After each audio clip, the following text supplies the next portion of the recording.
యెహోవాను స్తుతించుడి సర్వభూజనములారా,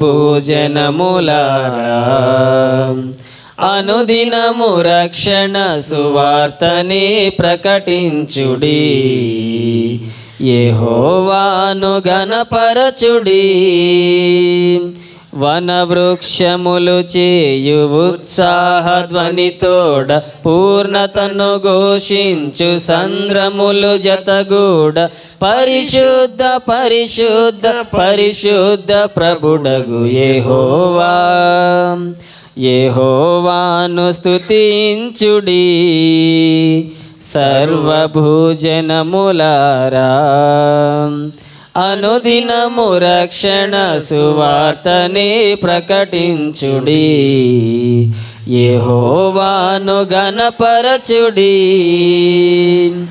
ఆశ్చర్య క్రియలతో నీతి కార్యములతో దాతృత్వమే ఆభరణమై. ఆశ్చర్య క్రియలతో నీతి కార్యములతో దాతృత్వమే ఆభరణమై.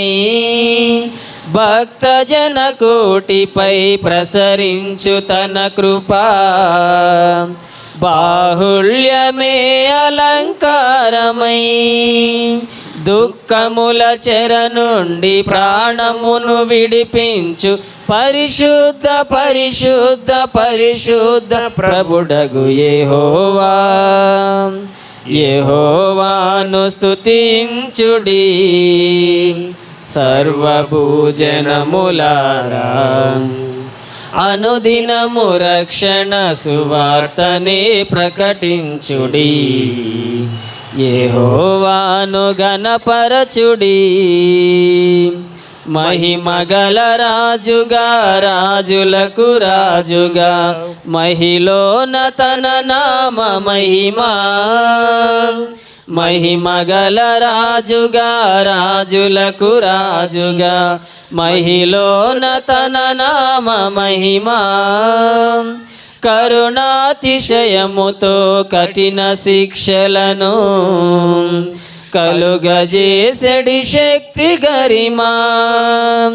శోధనల సుడిలోన రక్షణను కలిగించు పరిశుద్ధ పరిశుద్ధ పరిశుద్ధ ప్రభుడగు యెహోవా.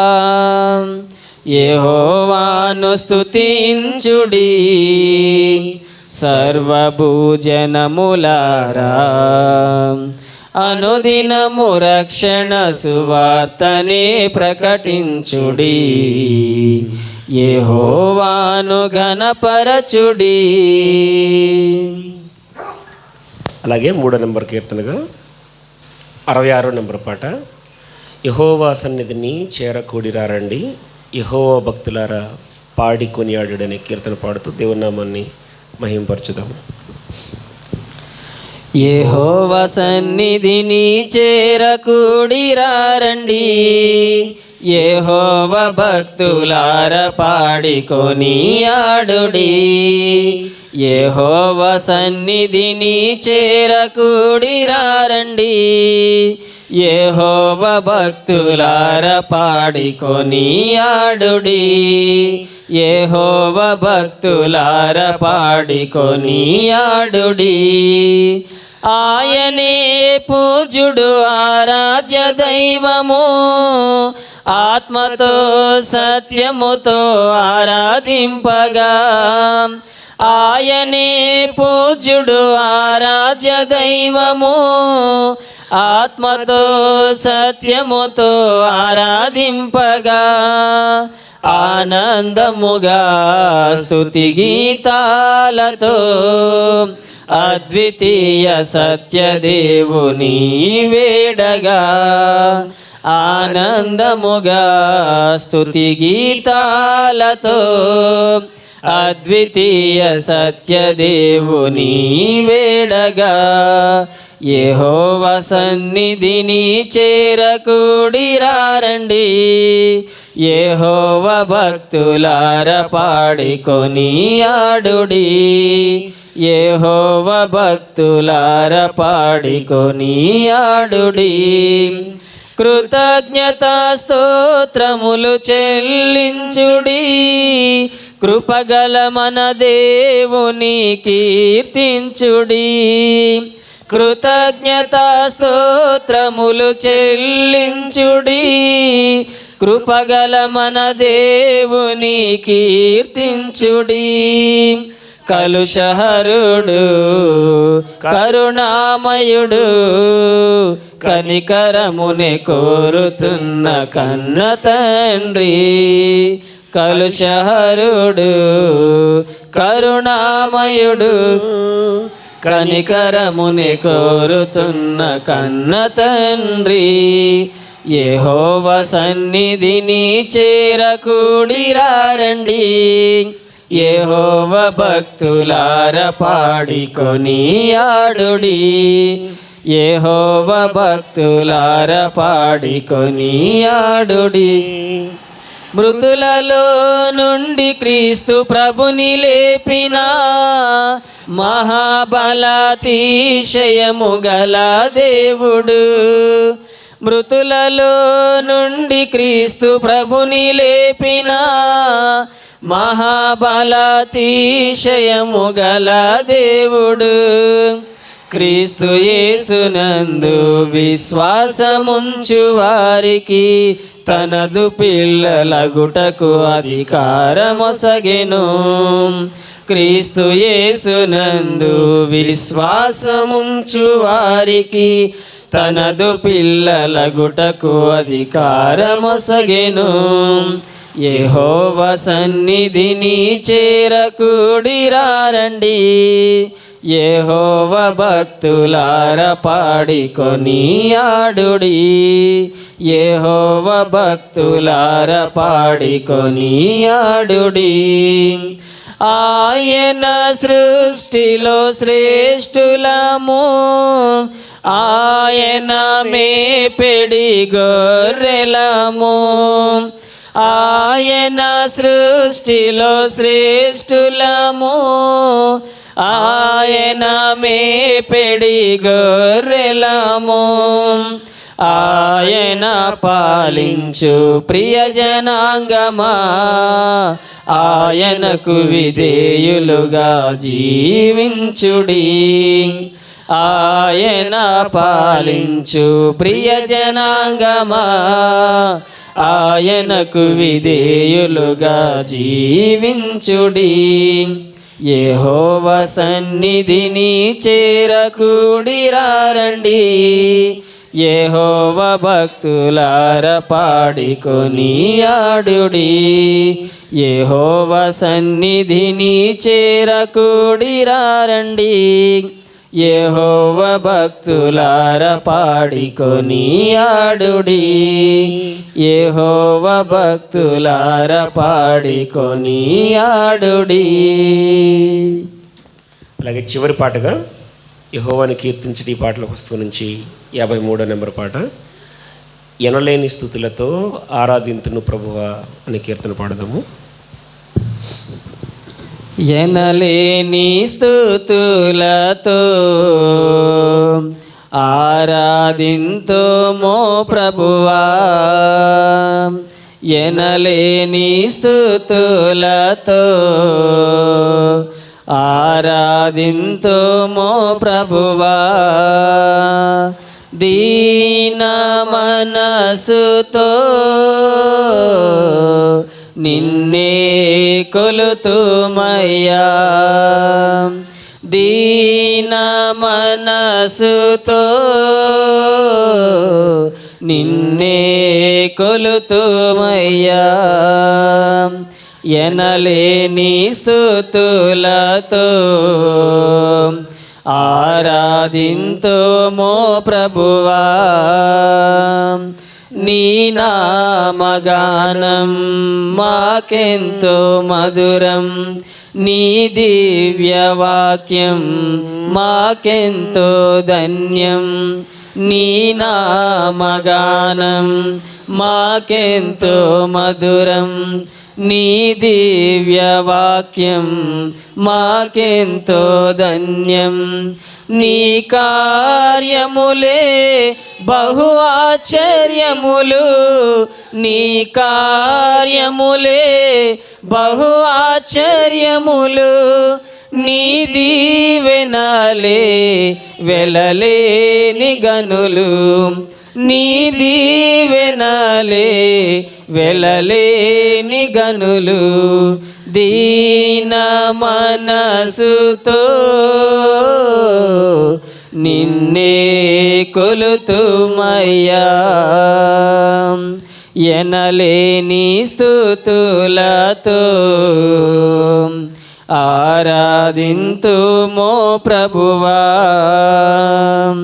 దుర్మార్గులందరినీ విడిపించును, సన్మార్గమందున నడిపించును.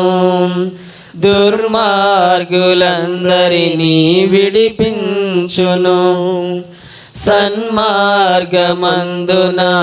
నడిపించును. దరిచేరి నమ్మిన దీనులందరినీ, దరిచేరి నమ్మిన దీనులందరినీ తన ఆత్మ ద్వారా నడిపించును, తన ఆత్మ ద్వారా నడిపించును. దీన మనసుతో నిన్నే కొలుతుమయ్యా,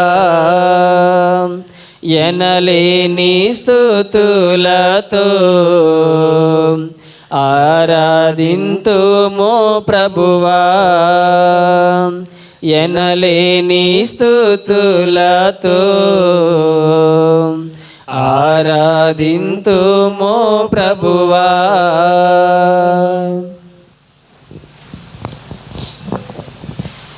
దేవుని స్తోత్రం. ఇంతవరకు కీర్తనల ద్వారా దేవుని నామాన్ని మహింపరచట్లో సహాయం అందించిన సహోదరులకి ప్రభు పేరిట వందనాలు తెలియజేస్తున్నాను. ఈ సమయంలో అందరం కలిసి బైబిల్ పఠనం చదువుకుందాము. బైబిల్ పఠనంగా ఈరోజు సామెతల గ్రంథము 18వ అధ్యాయము 20-21 వచనాలు మన మధ్యలో ఉన్న సహోదరి లావణ్య వచ్చి చదివి వినిపిస్తుంది.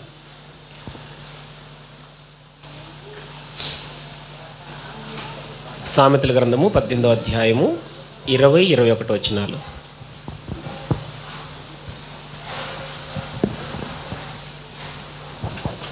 అందరికీ వందనాలండి. లేఖన పఠనం సామెతల గ్రంథము 18వ అధ్యాయము 20-21 వచనాలు చదువుకుందాము. ఒకరి నోటి ఫలము చేత వాని కడుపు నిండును, తన పెదవుల ఆదాయము చేత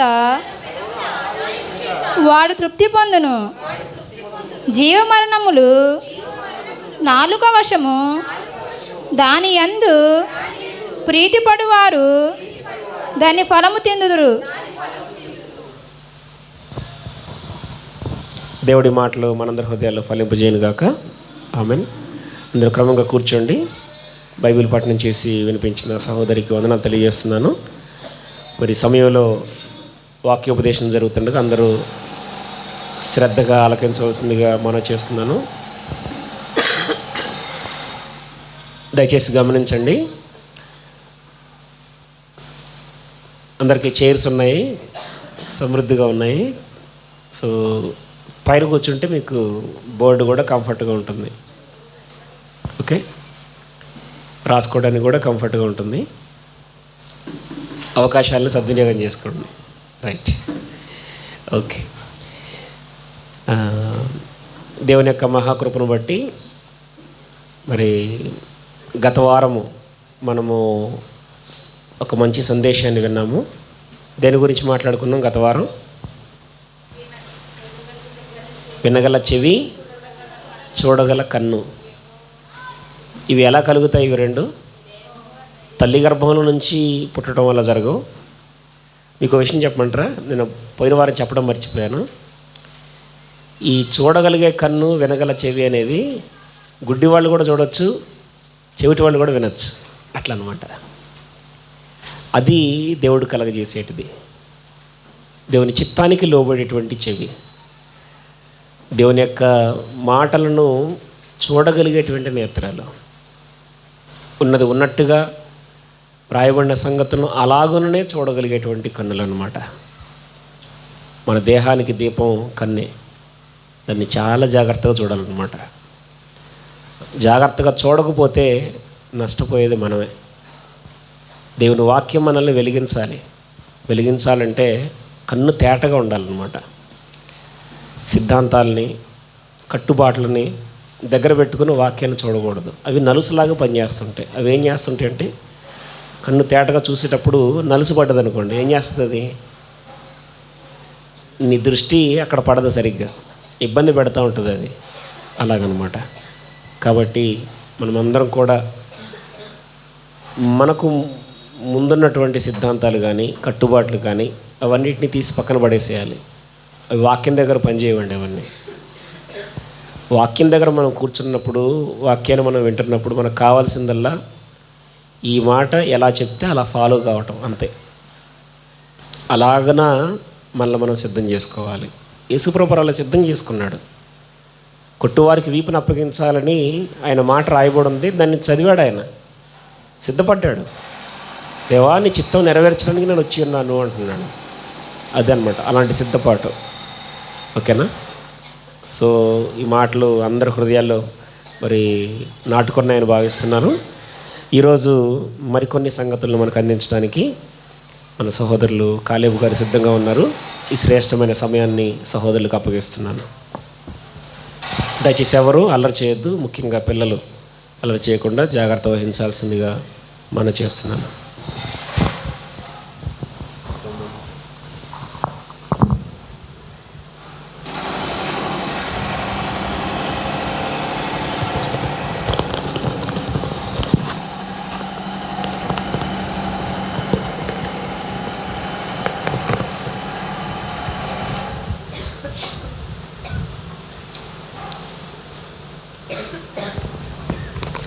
హలో,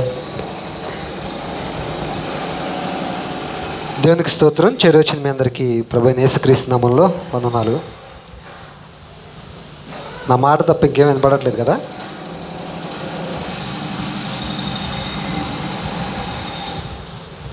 వినగలిగేది చెవిని పెట్టుకొని నా మాటను మాత్రమే వినండి. వెనకాల వచ్చే సౌండ్ని వినొద్దు. వాక్యోపదేశంలోకి వెళ్ళే ముందు మనందరము ఒక చిన్న మాట ప్రార్థన చేసుకొని మనము వాక్యాన్ని ధ్యానించుకుందాం. అందరూ తలలో ఉంచాల్సిందిగా తెలియజేస్తున్నాను. పరలోకమందున్న మా తండ్రి, ప్రేమగల దేవ, మహోన్నతుడు అయిన మా తండ్రి, ఈ ఘనమైన, శ్రేష్టమైన, ప్రశస్తమైన నామమును బట్టి మా ప్రభువైన యేసుక్రీస్తు ద్వారా నీకే కృతజ్ఞతాస్తుతులు చెల్లించుకుంటున్నాము. నా తండ్రి, దీనులము, అపరాధులము, అవిశ్వాసులము నీ పాద సన్నిధిని ఈ రీతిగా చేరుటకైనను అర్హత లేని వారము, నీ నామమును ఉచ్చరించుటకైనను యోగ్యత లేని వారము అయినప్పటికీ నా తండ్రి, దీనులమైన మా యెడల మహాకృపను చూయించి మా ప్రభువైన యేసుక్రీస్తు ద్వారా మమ్మల్ని నీకు సమీపస్తులుగా చేర్చుకోవడానికి నీవు చేసిన గొప్ప ఏర్పాటును బట్టి స్తోత్రములు చెల్లించుకుంటున్నాము. మా ప్రభువైన యేసుక్రీస్తు నామంలో నీ సన్నిధిలో చేరి వచ్చుటకు మా అందరి యెడల చూయించిన కృపను బట్టి కృతజ్ఞతాస్తుతులు చెల్లించుకుంటున్నాం. నా తండ్రి, చేరి వచ్చిన ప్రతి ఒక్కరిని జ్ఞాపకం చేసుకోండి. రాలేక వెనుకబడిన వారు నా తండ్రి, మాతో కలిసి నీ యందు ఆనందించేటువంటి భాగ్యమును అనుగ్రహించండి. నాయనా, నీ వాక్యమును ధ్యానించుకొంచుండగా నా తండ్రి, నాయనా, సూటిగా మా హృదయాల్లోకి నైనా నీ వాక్యము చొచ్చుకునేలాగున నా తండ్రి, నీ వాక్యాన్ని మా జీవితాలకి అన్వయించుకొని మేము జీవించేలాగున సహాయం దయచేయండి. నాయనా, చేరొచ్చిన ప్రతి ఒక్కరిని దీవించి ఆశీర్వదించండి ప్రభు. మరి ముఖ్యంగా నా తండ్రి, ఉపదేశిస్తున్న నాకు నా తండ్రి తగిన జ్ఞానమును ప్రసాదించండి. నాయనా, వించున్న వారందరూ నా తండ్రి వినగలిగిన చెవిని, గ్రహించగలిగిన మనస్సును కలిగి నాయనా వారు తేటగా నాయనా నీ వాక్యమును గ్రహించుకునేలాగా కృప చూపించమని నా తండ్రి, రాలేక వెనకబడిన వారు మరొకసారి మాతో కలిసి నీ యందు ఆనందించేటువంటి భాగ్యమును మాకు అనుగ్రహించమని ఈ చిన్న ప్రార్థన మీ పాసనిధికి చేర్చుకోమని మా ప్రభువును, మా రక్షకుడును, నీ ప్రియకుమారుడు యేసుక్రీస్తు యొక్క అతి శ్రేష్టమైన నామంలో అడిగి వేడుకొంచున్నాం మా పరమ తండ్రి. ఆమేన్.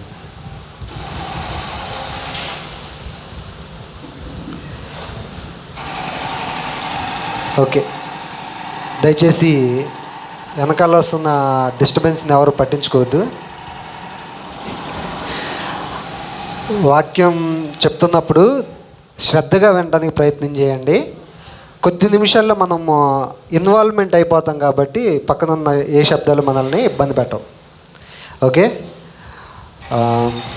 గడిచిన వారంలో సోదరులు చెవుల గురించి కన్నుల గురించి మాట్లాడారు. ఈరోజు మనిషికి ఒక ప్రాముఖ్యమైనటువంటి చాలా అవసరమైనటువంటి మరొక జ్ఞానేంద్రియం గురించి మాట్లాడాలని నేను ఆశపడుతున్నాను. అదేంటంటే నాలుక. ఈ బొమ్మను బట్టి మీకు నాలుక అని అర్థమైతే సంతోషం, కానీ ఇది నాలుకే. మీకు ఎలా అర్థమైనా ఇది మాత్రం నాలుకే. Okay okay. సో ఈ నాలుక యొక్క ప్రాముఖ్యత మనకి గ్రంథం ఏ విధంగా తెలియజేస్తుంది? ముందుగా ఒక మాటలో చెప్పాలి అని అంటే, మనము బైబిల్ పఠనం చదువుకుందాం కదా. సామెతల గ్రంథము, సామెతల గ్రంథము 18వ అధ్యాయము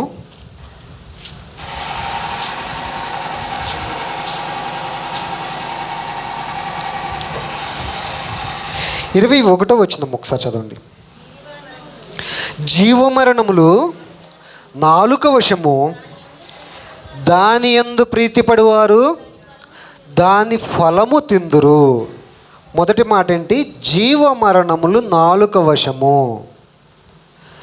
నాలుక, ఈ కేవలం ఈ నాలుక అనేది ఏదైతే ఉందో, ఈ నాలుక వశంలో జీవము మరణము ఉన్నాయి. జీవ మరణాలు నాలుక వశమున ఉన్నాయి. తర్వాత మాట ఏమంటున్నారు? దాని యందు ప్రీతిపడువారు దాని ఫలము తిందురు. దేని ఫలం తింటారు? నాలుక వలన కలిగేటువంటి ఫలము, అది ఏదైనప్పటికీ, అది జీవం కావచ్చు, మరణం కావచ్చు. ఎందుకంటే జీవము మరణము రెండు కూడా నాలుక వశాన ఉన్నాయి. నాలుక వశాన ఉన్నాయి కాబట్టి మనము మాట్లాడేటువంటి మాట వలన ఏమంటున్నాడు అక్కడ? దాని యందు ప్రీతిపడేవారు దాని ఫలము పొందుదురు. దాని ఫలం ఏమై ఉంది? మనం మాట్లాడేటువంటి మాటలను బట్టి జీవము లేదా మరణము. ఎందుకంటే జీవ మరణములు నాలుక వశమై ఉన్నాయి. నాలుగు గురించి ఇంకొక మాట చెప్పనా? ఏం తినాలనిపిస్తే తినేస్తాం కదా. ఏం తినాలనిపిస్తే తినేస్తాం. నాలుగుతో రెండు పనులు చేయొచ్చు.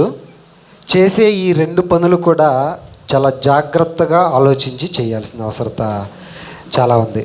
మనకి గ్రంథం చాలా స్పష్టంగా తెలియజేస్తుంది. ఇంకొంచెం లోపలికి వెళ్ళినప్పుడు మనకి ఇంకా స్పష్టంగా అర్థమవుతుంది. మనము ఈ నాలుగుతో ఏమేం పనులు చేస్తాము? తింటాము, తిన్నప్పుడు రుచిని ఆస్వాదిస్తాము, మాట్లాడతాము.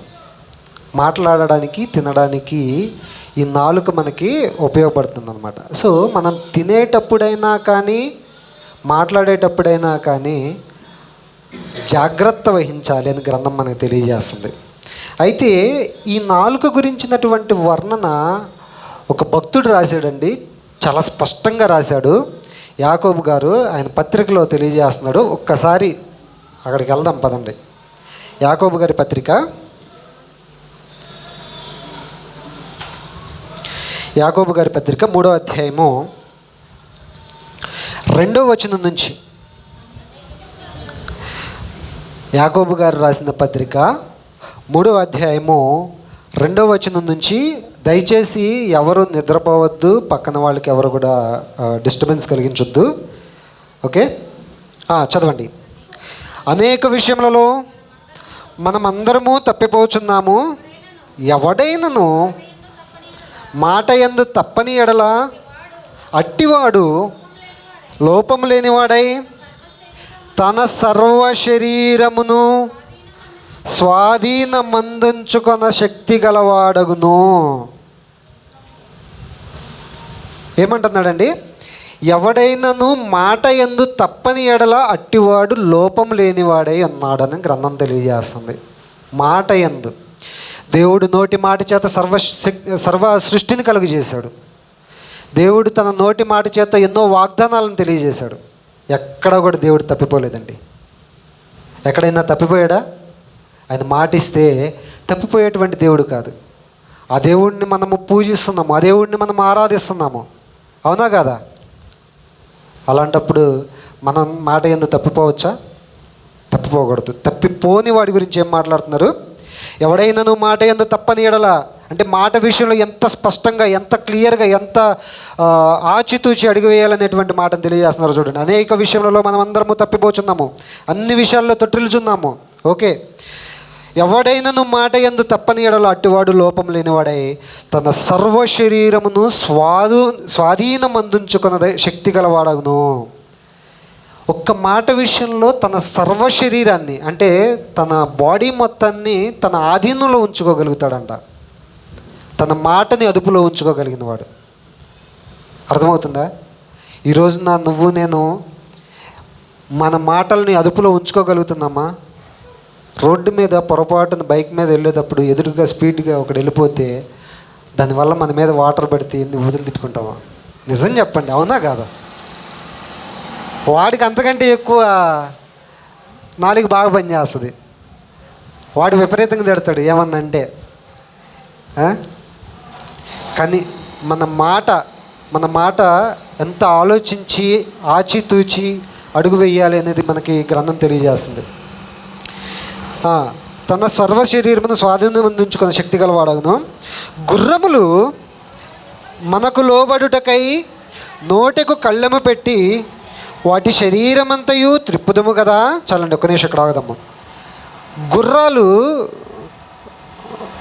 గుర్రాన్ని హార్స్ రైడింగ్ చేసేవాళ్ళు ముక్కుకి పగ్గం వేస్తారు.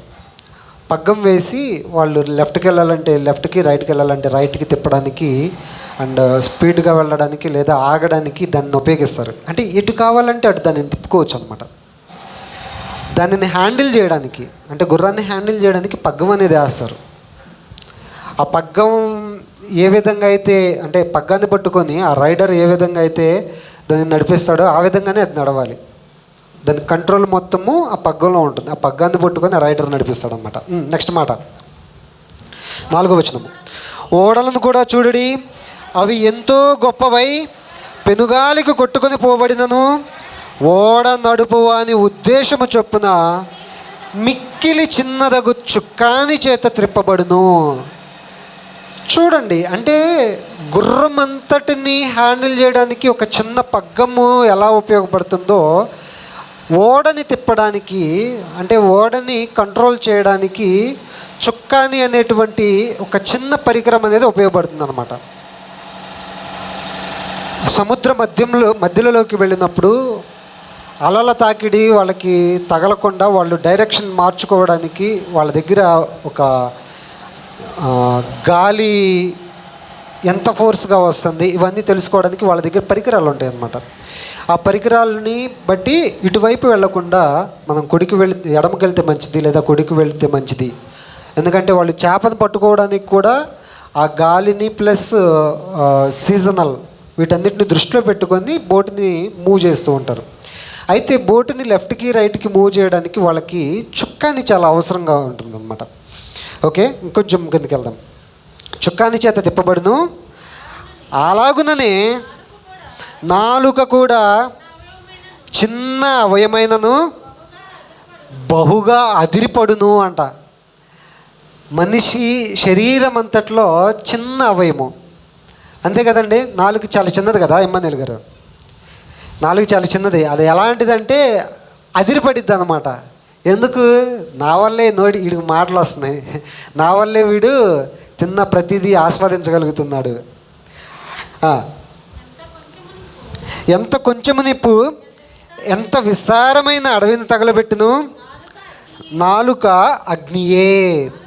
నాలుక మన అవయములలో ఉంచబడిన పాప ప్రపంచమై సర్వ శరీరమునకు మాలిన్యము కలుగజేయచ్చు, ప్రకృతి చక్రమునకు చిచ్చుపెట్టును, అది నరకము చేత చిచ్చు పెట్టబడును. నాలుక ఎంత చిన్నది అని అంటే శరీర భాగంలో అది చేసేటువంటి రచ్చ అంతన్నమాట. అవునా కదా? ఎలాంటిదంట? నాలుక అగ్నియే, నాలుక మన అవయములలో ఉంచబడిన పాప ప్రపంచమై సర్వశరీరమునకు మాలిన్యం కలుగు చేయొచ్చు. 2వ వచనంలో కూడా మనకు తెలియజేస్తున్నాడు. ఏమని తెలియజేస్తున్నాడు? ఎవడైనా మాట యందు తప్పని ఎడల అటువాడు లోపం లేనివాడై తన సర్వశరీరమును స్వాధీనమందుంచుకున్న శక్తి గలవాడగును. అర్థమవుతుందండి?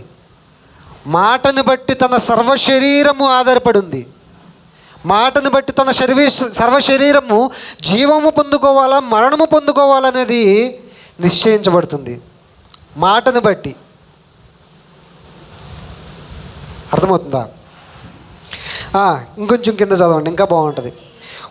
మృగ పక్షి సర్ప జలచరములలో ప్రతి జాతియు నరజాతి చేత సాధుకాజువాలును సాధు ఆయను.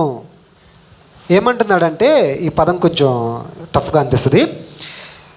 మృగాలు, పక్షులు, సర్పాలు, జలచరాలు, వీటన్నిటిలో కూడా ప్రతి జాతి, ప్రతి జంతువు లేదా ప్రతి పక్షి లేదా ప్రతి జీవి నరుని చేత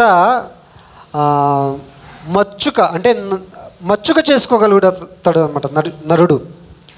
నరుడు ప్రతి జీవిని మచ్చిక చేసుకోగలుగుతాడు. పక్షుల్ని మచ్చిక చేసుకోగలుగుతాడు, జంతువుల్ని మచ్చిక చేసుకోగలుగుతాడు, జలచరాలను మచ్చిక చేసుకోగలుగుతాడు. ఈ మధ్య డాల్ఫిన్స్ షో ఎవరైనా చూసారా? డాల్ఫిన్స్ కూడా మనుషులు చెప్పినట్టు చేస్తాయి అన్నమాట. అంటే వాళ్ళతో ఉన్నటువంటి ఆ రిలేషన్ బట్టి వాళ్ళు ఎలా కావాలంటే అలా ఆడుతూ ఉంటాయి. అంటే వేటినైనా మచ్చిక చేసుకోగలిగినటువంటి ఆ శక్తి మనిషికి ఉంది, నరుడికుంది. సాధుకాజాలును సాధు ఆయను కానీ ఏ నరుడును, 8వ వచనం చూడండి అందరూ, ఏ నరుడును నాలుకను సాధు చేయనేరడు. ఏ నరుడును నాలుకను తన నాలికని మచ్చిక చేసుకోలేడు. తన నాలికని మచ్చిక చేసుకోలేడు. మచ్చిక చేసుకోగలిగిన వాడు ఎలాంటి వాడని గ్రంథం తెలియజేస్తుంది.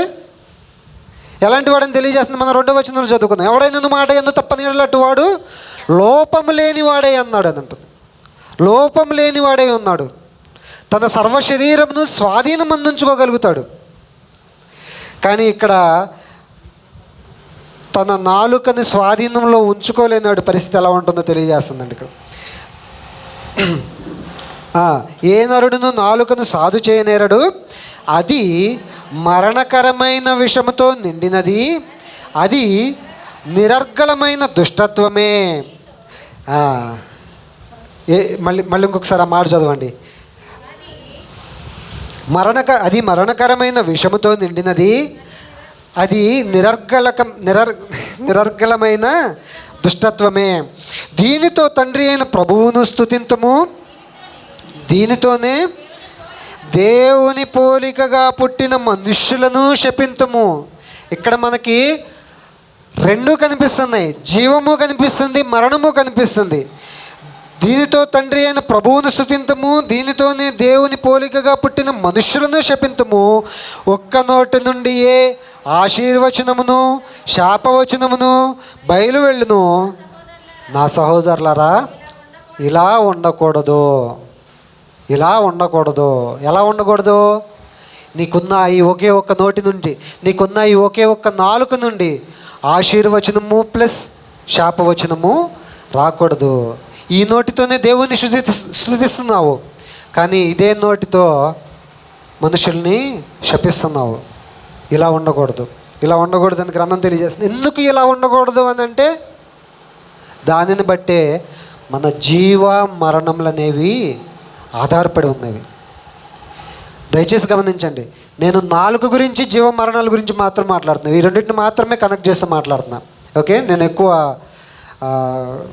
వేరే విషయాల గురించి ఇచ్చాను. మనం మాట్లాడేటువంటి మాట ఎంత ప్రాముఖ్యమైంది. మనం మాట్లాడేటువంటి మాట మన జీవానికి లేదా మన మరణానికి ఏ విధంగా కారణం అవుతుంది, కారణం కాబోతుంది అనేటువంటి విషయాన్ని మాత్రమే మనం ఆలోచన చేద్దాము. ఇంకొంచెం ముందు చదవండి. నీటి బుగ్గలో ఒక్క జల నుండియే తీయని నీరును చేదు నీరును ఊరునా.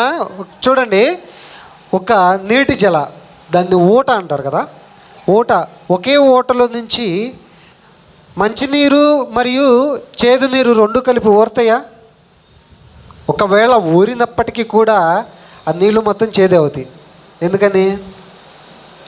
మంచి నీళ్ళను కూడా చేదు చేయాల్సి, చేదు నీళ్ళు. అవునా కదా? ఓకే. నా సహోదరులారా, అంజూరపు చెట్టున ఒలీవ పండ్లైనను ద్రాక్ష తీగను అంజూరపు పండ్లైనను కాయన అటువలనే ఉప్పు నీళ్ళలో నుండి తీయని నీళ్లును ఊరవు. బీచ్కి మీలో ఎంతమంది వెళ్ళారు? బీచ్, సముద్రపు ఒడ్డుకి ఎంతమంది వెళ్ళారు? చేయొద్దండి ఒకసారి. ఓకే, అది చాలామంది వెళ్ళారు. అయితే బీచ్లో ఇసుక తవ్వేటప్పుడు నీళ్ళు వస్తూ ఉంటాయి. దాదాపుగా సముద్రపు ఒడ్డున కొన్ని కిలోమీటర్ల మేరకు తవ్వుతుంటే నీళ్ళు వస్తాయి, కానీ అవి మాత్రము ఖచ్చితంగా ఉప్పు నీళ్ళు ఉంటాయి. తవ్వుతున్నప్పుడు ఊరేటువంటి నీళ్ళు ఉప్పు నీళ్ళే ఉంటాయి. దాదాపుగా కిలోమీటర్ల కొద్దీ ఉప్పు నీళ్ళు వస్తాయి. అది దాటిన తర్వాత, అంటే ఇప్పుడు సపోజ్ హైదరాబాద్లో బోర్ వేస్తున్నారు, ఇక్కడ ఉప్పు నీళ్ళు రాకపోవచ్చు, ఎందుకంటే దీనికి దగ్గరలో బీచ్ లేదు కాబట్టి. ఓకే, అయితే అక్కడ బీచ్కి దగ్గరలో త్రవ్వితే ఉప్పు నీళ్ళు ఎందుకు వస్తాయి అంటే అది మొత్తం ఉప్పు సారం అయిపోయింది.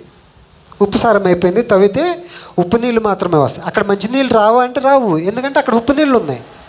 అక్కడ మంచినీళ్ళు ఒకవేళ వర్షం పడి నీళ్లు లోపలికి వెళ్ళినప్పటికీ కూడా తవ్వితే అక్కడ ఉన్నటువంటి ఆ నీళ్ళలో ఉన్న ఉప్పు ఆ మంచి నీళ్ళను కూడా, ఆ వర్షపు నీళ్ళను కూడా ఉప్పుగా చేసేస్తుంది. ఉప్పు నీళ్ళలో నుండి తీయని నీళ్ళు ఊరవు. అలాగే మన నోట్లో నుంచి వచ్చేటువంటి మాట, మన నోట్లో నుండి వచ్చేటువంటి మాట మంచిది కాకుండా చెడుదైతే అంటే నాలుకను మన స్వాధీనంలో ఉంచుకోకుండా మనం మాట్లాడేటువంటి మాట దూషణ మాట, లేకపోతే ఎదుటి వాళ్ళకి ఇబ్బంది కలిగించే మాట అయితే కనుక అవి ఇప్పుడే మనం ఆలోచన చేసుకోవాలి. అవి ఈరోజే మనము దాన్ని ఆపేయాల్సిన అవసరం ఉంది. ఎందుకనంటే ఈ నోటితో నేను దేవుణ్ణి స్తుతిస్తున్నావు, ఆ స్తుతి ఎంత మాత్రమో ఉపయోగకరం కాదు. నువ్వు మాట్లాడేటువంటి మాట దూషణ మాట అయితే, నువ్వు మాట్లాడేటువంటి మాట ఎదుటి వాళ్ళకి ఇబ్బందికరమైనటువంటి మాట అయితే కనుక, అర్థమవుతుందా? ఆ మాటను బట్టి మనకు అర్థమవుతుంది మన నాలుకను మనము స్వాధీనపరచుకొని సాధు చేసుకొని మన శరీరాన్ని మనము స్వాధీనంలో ఉంచుకోగలిగిన వారు అవుతాము. అర్థమవుతుందా? ఇదే నాలుగుతో మనము ఎన్నెన్ని చేస్తామో ఒకసారి మత్తయి సువార్త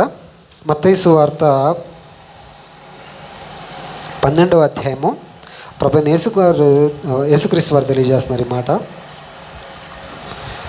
మత్తయి సువార్త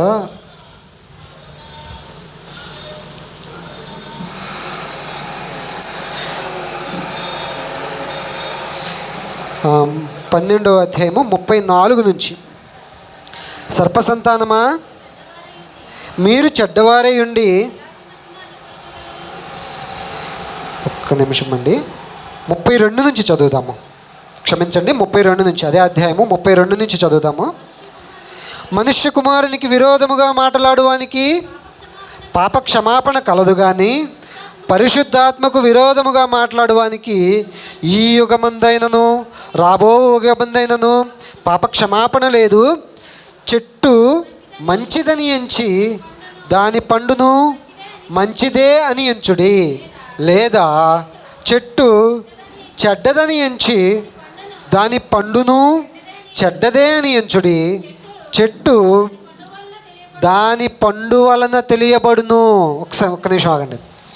చెట్టు దాని పండు వలన తెలియబడుతుందంట. మనము మామిడి గింజని నాటితే మామిడి చెట్టే వస్తుంది, అంతేనా? మామిడి గింజని నాటితే మామిడి చెట్టే వస్తుంది. మామిడి చెట్టు కింద ఇక్కడ మొత్తానికి అరటికాయ విత్తనం నాటిపెట్టుంటారు, అరటి పిలక పెట్టుంటారు, అందుకే ఇక్కడ మామిడి చెట్టు వచ్చింది అని అంటే అది కానే కాదు. మామిడి విత్తనం పెట్టారు కాబట్టే మామిడి విత్తనం నుంచి మామిడి చెట్టు అనేది వచ్చింది, దానికి మళ్ళీ మామిడికాయలు అనేవి వచ్చాయి. అంటే ఆ ఫలమును బట్టి ఆ చెట్టు మంచిదా కాదనేది మనకు అర్థమైపోతుంది. ఆ ఫలమును బట్టే ఆ చెట్టు మంచిదా కాదనేది అర్థమవుతుంది. మన మాటలను బట్టే మనం ఎలాంటి వాళ్ళం అనేది మనకు అర్థమవుతుంది. చూడండి, ఇంకొంచెం ముందుకు వెళ్దాము. సర్పసంతానమా, మీరు చెడ్డవారై ఉండి ఎలాగు మంచి మాటలు పలుకుదురు? హృదయమందు నిండి ఉండు దానిని బట్టి నోరు మాటలాడును కదా. నీ నోట్లో నుంచి వచ్చేటువంటి దూషణ మాట ఏదైతే ఉందో నీ హృదయం నిండి ఉంది కాబట్టే వస్తుంది కదా. నీ నోట్లో నుంచి వచ్చేటువంటి ఆశీర్వచనం ఏదైతే ఉందో నీ హృదయంలో నిండి ఉన్న దాన్ని బట్టే కదా వస్తుంది. అవునా కదా? నా హృదయంలో మంచితనం ఉంది, నా హృదయంలో దేవుణ్ణి ప్రేమిస్తున్నాను, నా హృదయంలో నేను దేవుణ్ణి స్తుతిస్తున్నాను, నా నోటికి మాత్రం నిన్ను దూషిస్తున్నాను అని అంటే అది కానే కాదు. అది కానే కాదు, ఎంత మాత్రము కాదు. ఏమంటున్నాడు? హృదయము నిండియుండు దానిని బట్టి నోరు మాటలాడును కదా. సజ్జనుడు తన మంచి ధననిధిలో నుండి సద్విషయములను తెచ్చును, దుర్జనుడు తన చెడ్డ ధననిధిలో నుండి దుర్విషయములను తెచ్చును. మీ దగ్గర ఏదైతే దాచుకుంటున్నారో అది మాత్రమే బయటికి తీయగలుగుతారు. నేను డబ్బులు దాచుకున్నాను కదా, నేను అప్పులు తీయలేను. అప్పులు దాచుకుంటే అప్పులే తెస్తాను, డబ్బులు దాచుకుంటే డబ్బులే తెస్తాను. అంటే మన హృదయంలో ఏదైతే నిండి ఉంటుందో, నీ ధననిధిలో ఏదైతే నిండి ఉంటుందో దానిని బట్టే నీ నోట్ల నుంచి వచ్చేటువంటి మాట ఉంటుంది. నేను పైకి దేవుడిని స్తుతిస్తున్నా, లోపల దోషణ ఉన్నాయని అంటే కాదు. నేను పైన దేవుడిని స్తుతిస్తున్నాను, నా లోపల క్షమించండి, పైన మనుషుల్ని దూషిస్తున్నాను, కానీ లోపల నేను దేవుడిని స్తుతిస్తున్నాను అని అంటే నీ స్తుతి అంత మాత్రమో దేవుడు అంగీకరించడం. ఎందుకంటే నీ నోటి మాటలను బట్టి నీ జీవము మరణం అనేది ఆధారపడి ఉంది. కొంచెం చదవండమ్మా ఈ మాట ఒక్కసారి లాస్ట్లో చూద్దాము. 15వ అధ్యాయము, మత్తయి సువార్త 15వ అధ్యాయము,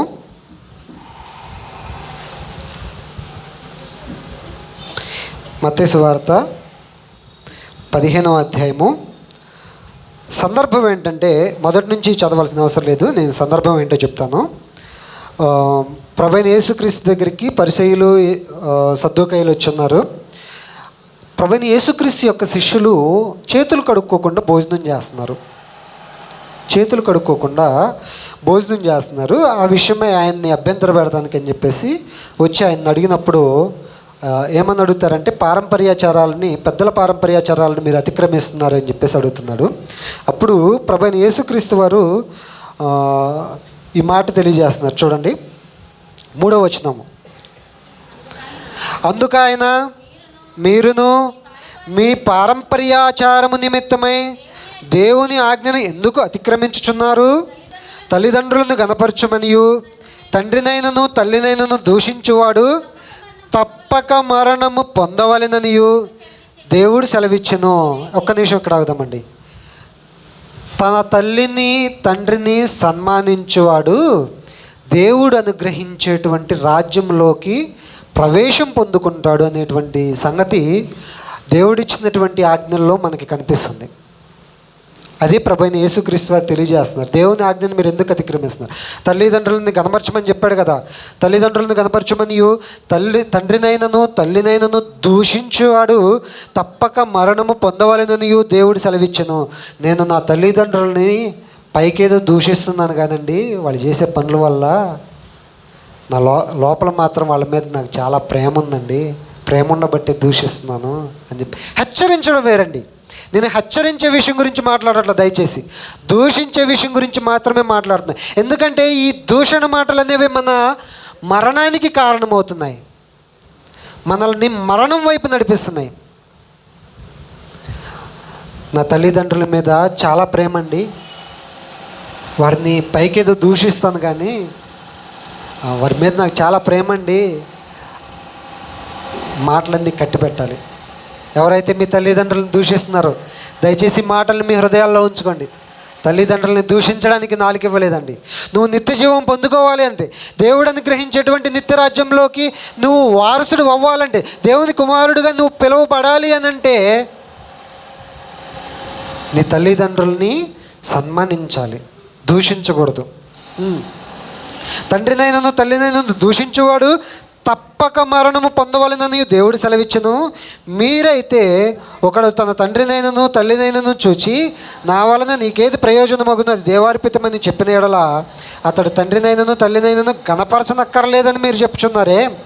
మీరు మీ పారంపర్యాచారము నిమిత్తమై దేవుని వాక్యమును నిరర్ధకము చేయుచున్నారు. దేవుని వాక్యం ఏమని తెలియజేస్తుంది? తల్లిదండ్రులను దూషించొద్దని చెప్తుంది. మీరేమంటున్నారు? పెద్దల పారంపర్యాచారం నిమిత్తము నీకు చేయాల్సిందంతా దైవార్పితం అని చెప్పేసేస్తున్నారు. అందుకే ఒక వచనాన్ని జ్ఞాపకం చేసుకుంటున్నారు. యెషయా నుంచి ఒక మాటని జ్ఞాపకం చేసుకుంటున్నారు ప్రభువైన యేసుక్రీస్తు వారు. ఈ ప్రజలు చూడండి తర్వాత, వేషధారులారా, ఈ ప్రజలు తమ పెదవులతో నన్ను గణపరచుదురు కానీ వారి హృదయము నాకు దూరముగా ఉన్నది. మనుష్యులు కల్పించిన పద్ధతులు దైవోపదేశములని బోధించుచు వారు నన్ను వ్యర్థముగా ఆరాధించుచున్నారు. ఆరాధన అనేది వ్యర్థముగా ఉందంట. పితరుల పారంపర్యాచారము నిమిత్తము వారు చేస్తున్నారే కానీ వారి హృదయం మాత్రం ఎలా ఉందంట? దేవునికి దూరంగా ఉంది. ఏ విధంగా దేవునికి దూరంగా ఉంది? మనం మాట్లాడేటువంటి మాటలు ఎక్కడి నుంచి వస్తున్నాయి? హృదయము నిండిన దానిని బట్టి వస్తున్నాయి. అర్థమవుతుందా? హృదయము నిండిన దానిని బట్టి మన మాటలు వస్తున్నాయి. వారి హృదయం అంట దేవునికి దూరంగా ఉంది అని యెషయా మిమ్మల్ని గురించి ప్రవచించిన మాట సరియే అని వారితో చెప్పి జనసమూహములను పిలిచి, మీరు విని గ్రహించుడి. నోట పడునది మనుష్యుని అపవిత్రపరచదు కానీ నోట నుండి వచ్చున్నది ఏ మనుష్యుని అపవిత్రపరచునని వారితో చెప్పాను. నోట్లో పడేటువంటిది ఆహారము.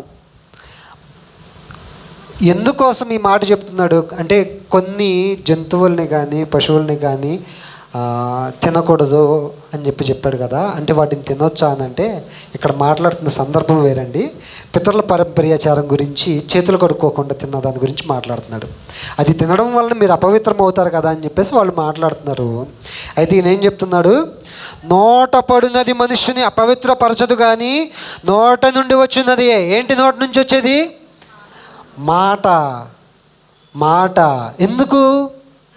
అది హృదయం నిండి ఉన్న దానిని బట్టి వస్తుంది కాబట్టి. అది మనుష్యుని అపవిత్రపరచునని చెప్పేసి వారితో చెప్తున్నాడు. అయితే మనం ఏది తిన్నా కానీ మనల్ని అపవిత్రపరచదా అని అంటే అపవిత్రపరుస్తుంది. దానికంటూ ఒక సెపరేట్ లిస్ట్ ఉంది. దాని గురించి అయితే నేను ఇప్పుడు మాట్లాడట్లేదు. కానీ నాలుక నుండి అంటే నోట్లో నుంచి బయటకు వచ్చేది ఎంత ప్రాముఖ్యమో నోట్లోకి వెళ్ళేది కూడా శరీరానికి అంతే ప్రాముఖ్యం. కుర్కురే తిన్నారండి మీరు ఎవరన్నా? కుర్కురే భలే ఉంటుంది కదా టేస్ట్, స్పైసీగా, సాల్టీగా, క్రంచీగా కదా కుర్కురే. మా స్మైలీ నా ఇంకా కోపంగా వస్తుంది. ఐస్ క్రీమ్స్ ఇవన్నీ కూడా నాలుకకి చాలా మధురంగా అనిపిస్తాయి. షుగర్ ఎంత అద్భుతంగా ఉంటుందో తెలుసా దాని టేస్ట్. మీరు నమ్ముతారో నమ్మరు కానీ చిన్నప్పుడు ఒక పెద్ద టీ స్పూన్ అన్నమాట, టేబుల్ స్పూన్ అంత చక్కెర నోట్లో వేసుకొని 3 స్పూన్లు వేసుకొని బయటకు వెళ్ళిపోయి ఆడుకొని మళ్ళీ అది కరిపొంగాలి మళ్ళీ లోపలికి వచ్చి మళ్ళీ చక్కెర నోట్లో వేసుకొని మళ్ళీ బయటకు వెళ్ళేవాళ్ళం అన్నమాట. అప్పుడు తెలియదు చక్కెర అనేది విషంతో సమానమని. ఈ మధ్యకాలంలో అవేర్నెస్ ఎక్కువైపోయింది. షుగర్ని అవాయిడ్ చేయండి చాలా మంచిది, మైదా ప్రోడక్ట్స్ని అవాయిడ్ చేయండి చాలా మంచిదని కొంచెం అవేర్నెస్ ఎక్కువైపోయింది. చాలా వరకు పాటిస్తున్నారు. అయినప్పటికీ కూడా ఈ నాలుక అనేది ఏదైతే ఉందో నాకు స్పైసీగా ఏమన్నా తినాలనిపిస్తుంది, నాకు క్రంచీగా ఏమైనా తినాలనిపిస్తుంది, నాకు స్వీట్గా ఏమైనా తినాలనిపిస్తుంది. తినండి, తప్పులేదు. కాకపోతే మనం తినేటువంటి ఆహార పదార్థం ఏదైతే ఉందో అది మన శరీరానికి అనారోగ్యం కలిగించకూడదు. కాబట్టి దీనిని బట్టి నేను చెప్పేది ఏంటంటే లోపలికి వెళ్ళేది కూడా ప్రాముఖ్యమే. ఓకే, లోపలికి వెళ్ళేది కూడా ఆలోచించుకొని తీసుకోండి, బయటికి వదిలేది కూడా ఆలోచించుకొని తీసుకోండి. ఓకే, ఇకపోతే సామెతల గ్రంథంలో ఈ మాట గురించి చాలా స్పష్టంగా తెలియజేస్తున్నారు. 23వ అధ్యాయము, సామెతల గ్రంథము 23వ అధ్యాయము.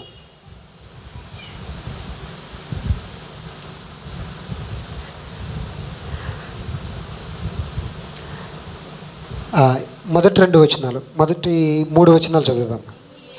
నీవు ఏలికతో భోజనము చేయి కూర్చుండిన ఎడల నీవెవరి సమక్షమునున్నావో బాగుగా యోచించుము. నీవు తిండిపోతువైన ఎడల నీ గొంతుకకు కత్తి పెట్టుకొనుము. అతని రుచిగల పదార్థములను ఆశింపకము, అవి మోసపుచ్చు ఆహారములు. అలాగే 25వ వచనంలో 25వ అధ్యాయంలో కూడా ఒక మాట ఉంటుంది, చూద్దాం. 16వ వచనము. తేనె కనుగొంటివా, తగినంత మట్టుకే త్రాగుము. అధికముగా త్రాగిన ఎడల క్రక్కివేయుదువేమో. బయటికి వచ్చేది కాదండి, లోపలికి వెళ్ళేది కూడా చాలా ప్రాముఖ్యమని మనకి గ్రంథమే తెలియజేస్తుంది. నువ్వు మితిమీరినటువంటి ఆహారం తినేటువంటి పరిస్థితి కనుక ఉన్నట్లయితే నీ గొంతుకు కత్తెట్టు పెట్టుకో.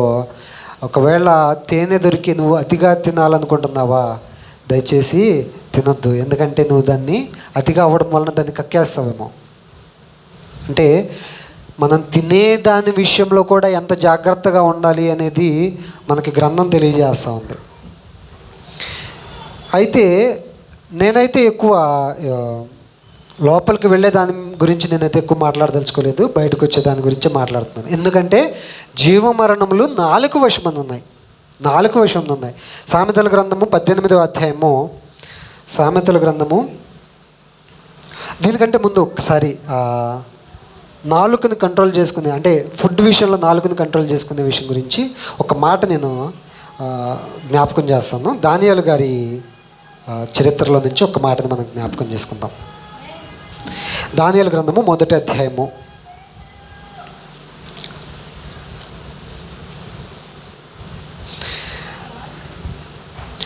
మొదటిగా 5వ వచనం చదువుతాం.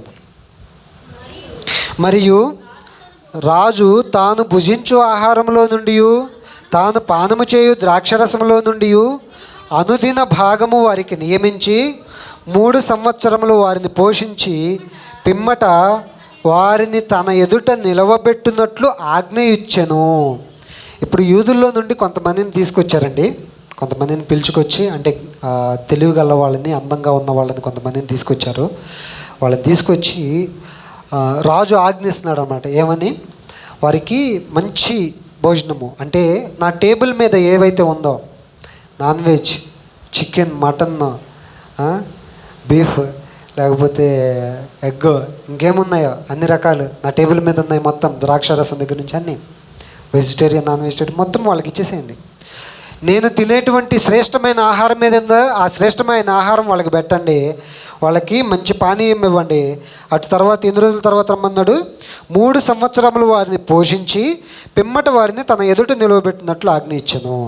అయితే యుద్ధుల్లో ఎవరెవరు ఉన్నారు? ప్రాముఖ్యంగా మనకి దానియేలు, హనన్య, మిషాయేలు, అజర్యా అనే వారు వీరిలో ఉండిరి. అయితే వాళ్ళ నపుంసకుల అధిపతి దగ్గరికి వెళ్ళి వాళ్ళు అడుగుతున్నారనమాట. ఏమని? రాజు భుజించు భోజనమును, 8వ వచనము, రాజు భుజించు భోజనమును పానము చేయు ద్రాక్షరసమును పుచ్చుకొని తన్ను అపవిత్రపరచుకొనకూడదని దానియేలు ఉద్దేశించి తాను అపవిత్రుడు కాకుండానట్లు వాటిని పుచ్చుకొనకుండా సెలవిమ్మని నపుంసకుల అధిపతిని వేడుకొనగా, నపుంసకుల అధిపతిని వెళ్ళి అడిగారు అనమాట వీళ్ళందరూ. దయచేసి మమ్మల్ని మేము అపవిత్రపరచుకోకుండా ఈ రాజుల భోజనం కాకుండా మాకు ఏమడుగుతున్నారు వాళ్ళు? 12వ వచనంలో చూడండి. భోజనమునకు శాఖధాన్యాదులను పానమునకు నీళ్లును నీ దాసులముకు మాకు ఇప్పించి దయచేసి 10 దినముల వరకు మమ్మల్ని పరీక్షించు. 3 సంవత్సరాలు అవసరం లేదు, ఒక 10 దినాలు మమ్మల్ని పరీక్షించు చూడండి అని చెప్పేసి అన్నారు. అయితే ఆ తర్వాత ఏం జరిగిందనేది మనందరికీ తెలుసు. పిమ్మట మా ముఖములను రాజు నియమించిన భోజనము భుజించు బాలుర ముఖములను చూచి నీకు తోచినట్టుగా నీ దాసులమైన మా ఎడలు జరిగింపుము. అందుకతడు ఈ విషయంలో వారి మాటకు సమ్మతించి 10 దినముల వరకు వారిని పరీక్షించను. 10 దినం అయిన మిమ్మట వారి ముఖములు రాజు భోజనము భుజించు బాలురందరి ముఖముల కంటే సౌందర్యముగాను కళగాను కనబడగా రాజు వారికి నియమించిన భోజనమును పానము కొరకైన ద్రాక్షరసమును ఆ నియామకుడు తీసివేసి వారికి శాఖధాన్యాదులనిచ్చెను. అంటే వారిని అపవిత్రపరచుకోకూడదని వారు తీసుకునేటువంటి ఆహారంలో వారు పెట్టుకున్నటువంటి నియమం ఎంత అద్భుతంగా ఉందో చూడండి. రాజు భుజించేటువంటి ఆ కాస్ట్లీ ఆహారం మాకొద్దు, ఆ శ్రేష్టమైన ఆహారం మాకొద్దు, మాకు శాకాహారం కావాలి, శాక ధాన్యాదులు కావాలి, తాగడానికి నీళ్లు మాత్రమే సరిపోతాయి అని అంటున్నాడండి. అంటే ఆహార విషయంలో మనము జాగ్రత్త తీసుకోవాల్సిన అవసరం ఉంది. ఎందుకంటే ఆహార విషయంలో ఆహారం ఎలా తీసుకుంటున్నాం అనే దాని గురించి కాదు, కానీ ఏ ఆహారం తీసుకుంటున్నాం అనేది చాలా స్ట్రిక్ట్గా ఫాలో అవ్వాల్సిన అవసరం ఉంది. అర్థమవుతుందా? ఇకపోతే మనము జీవమరణాల దగ్గరికి వచ్చేసేద్దాము. జీవమరణాలు 4 వశం అని చెప్పేసి అన్నాడు కదా. అయితే మనము జీవమును సంపాదించుకోవాలి అని అంటే మన నాలుకను ఏ విధంగా ఉపయోగించాలి? ఇప్పటికే మనం ఒక ఆలోచన చేసాము. ఏంటది? తల్లిదండ్రులను సన్మానించము, అప్పుడు జీవాన్ని పొందుకోగలుగుతాము, దీర్ఘాయువుని పొందుకోగలుగుతాము. అలాగే మన మాట ఏ విధంగా ఉండాలి అనేది ఒకసారి ఎఫెసీయులకు రాసిన పత్రిక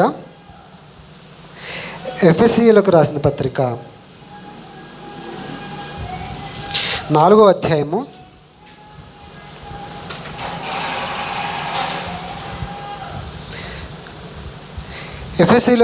4వ అధ్యాయము 25 నుంచి 29 వరకు రాసుకోండి, చదవండి. ఎఫెసీయులకు రాసిన పత్రిక 4వ అధ్యాయము 25వ వచనం నుంచి చదవండి. మనము ఒకరికొకరము అవయవములై ఉన్నాము గనుక మీరు అబద్ధమాడుట మాని ప్రతివాడును తన పొరుగువానితో సత్యమే మాట్లాడవలెను. కోపపడుడు కానీ పాపము చేయకుడి. సూర్యుడు అస్తమించే వరకు మీ కోపము నిలిచి ఉండకూడదు. అపవాదికి చోటియ్యకుడి. దొంగిలవాడు ఇక మీదట దొంగిలక అక్కర గలవానికి పంచిపెట్టుటకు వీలు కలుగు నిమిత్తము తన చేతులతో మంచి పని చేయొచ్చు కష్టపడవలెను. వినువారికి మేలు కలుగునట్లు, మళ్ళీ చదువుతున్నాను వినండి, వినువారికి మేలు కలుగునట్లు అవసరమును బట్టి క్షేమాభివృద్ధికరమైన అనుకూల వచనమునే పలుకుడి కానీ దుర్భాష ఏదైనాను మీ నోట రానియకుడి. ఎందుకు మీ నోట దుర్భాష ఏదైనా రానియొద్దని చెప్తున్నాడంటే ఇమ్మానుయేల్ గారు, మనకి జీవమరణాలు అనేవి మన 4 వశాలు ఉన్నాయి. దుర్భాష ఏదైనా మాట్లాడితే మనం మరణమునకు పాత్రలము అని గ్రంథం తెలియజేస్తుంది. అర్థమవుతుందా? దుర్భాష ఏది కూడా మనం మాట్లాడకూడదు. వీలైనంత వరకు అనుకూల వచనం దేనికి ఉపయోగపడుతుందంట చూడండి ఒకసారి. 29వ వచనం మళ్ళీ చదవండి. వినువారికి మేలు కలుగునట్లు అవసరమును బట్టి క్షేమాభివృద్ధికరమైన అనుకూల వచనమునే పలుకుడి. క్షేమాభివృద్ధి కలుగుతుంది, వినేవారికి మేలు కలుగుతుంది. నీ నోట్లో నుంచి వచ్చేటువంటి మాట, ఎవరైనా ఏదైనా పని చేయాలని నిశ్చయించుకున్నప్పుడు నీ నోట్లో నుంచి వచ్చేటువంటి మాట అతనికి సపోర్టివ్గా ఉందా, లేకపోతే అతన్ని ఇంకా కృంగిపోయేటట్టు చేసేలా ఉందా? అంటే మన మాట వలన ఎదుటి వాళ్ళు కృంగిపోతున్నారా, లేకపోతే ఆ మాటకి వాళ్ళు మోటివ్ అవుతున్నారా అనేది ఆలోచన చేయాలి. యూట్యూబ్ ఓపెన్ చేస్తే దాదాపుగా చాలా వరకు మోటివేషనల్ ఇవి వాటిని ఏమంటారు, మోటివేషనల్ కొటేషన్స్ చాలామంది మనవాళ్ళు కూడా స్టేటస్లో కూడా పెడతా ఉంటారు. ఎదుటి వాళ్ళని మోటివేట్ చేసేలా ఉండేటువంటి మాటలు అనమాట. అలాంటి మాటలు పలకండి, ఏ విధమైనటువంటి తప్పు లేదు. దానిని గ్రంథమే తెలియజేస్తుంది. వినువారికి మేలు కలుగునట్లు అవసరమును బట్టి క్షేమాభివృద్ధికరమైనటువంటి మాటలే పలుకుడు కానీ అనుకూల వచనమే పలుకుడు కానీ దుర్భాష ఏదైనా మీ నోట రానివ్వకడి. దుర్భాషలు రానివ్వద్దు. ఎదుటివారిని కృంగదీసేటువంటి మాటలు రానివ్వద్దు. ఎందుకు ఎదుటి వాళ్ళని కృంగదీసేటువంటి మాటలు రానియొద్దు అని అంటున్నాడు? దూషణ మాటలు రానియొద్దు అంటున్నాడు, దుర్భాషలు రానియొద్దు అని అంటున్నాడు. దానివల్లనే మనము జీవము పొందుకుంటామా మరణము పొందుకుంటామా అనేది నిర్ణయింపబడుతుంది.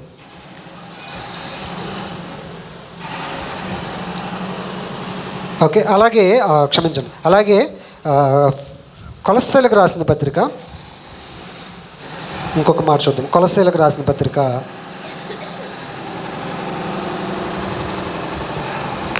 మన మాట ఎలా ఉండాలి అనేది తెలియజేస్తున్నాడు. కొలస్సీలకు రాసిన పత్రిక 4వ అధ్యాయము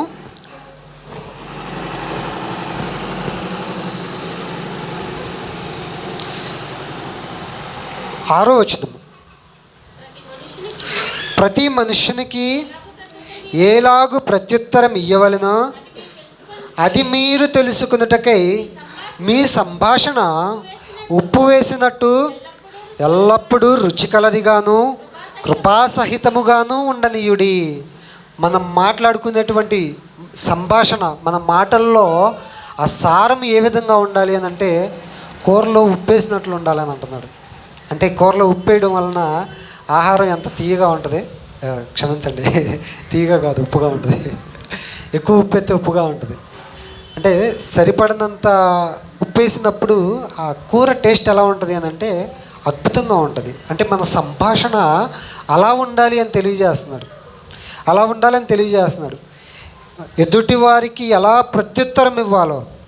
ఫర్ సపోజ్ మనల్ని ఎవరైనా ఏమన్నా అడిగారు అనుకోండి, వెంకటేష్ అడిగాడు అనుకో, కాళీ బ్రదర్ ఎందుకు ఇవాళ 2 ఫోన్లు పెట్టారని, నీకు ఎందుకయ్యా కూర్చో అన్నాను అనుకోండి, ఖచ్చితంగా అతనికి ఇబ్బంది కలిగిద్ది.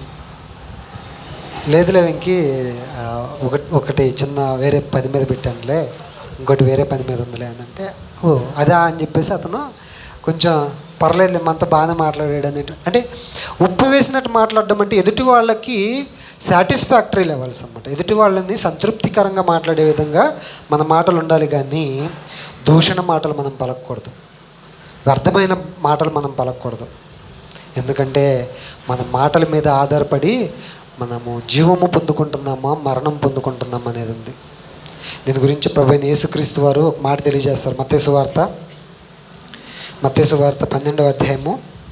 ఇందాక మరలా చదువుదామని చెప్పేసి అన్నాను కదా.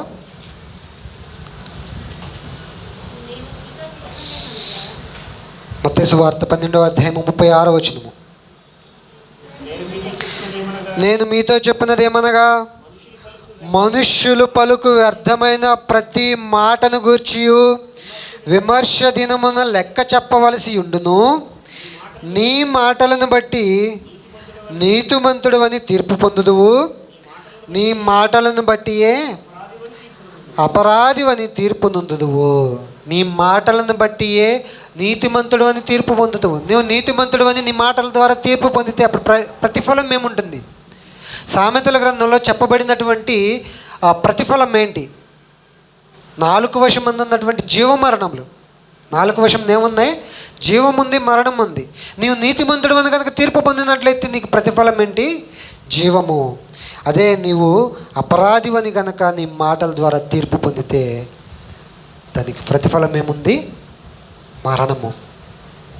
మన మాటలను బట్టే మనం అపరాధియా లేకపోతే మనం నీతిమంతులమా అని తీర్పు తీర్చబడతాము.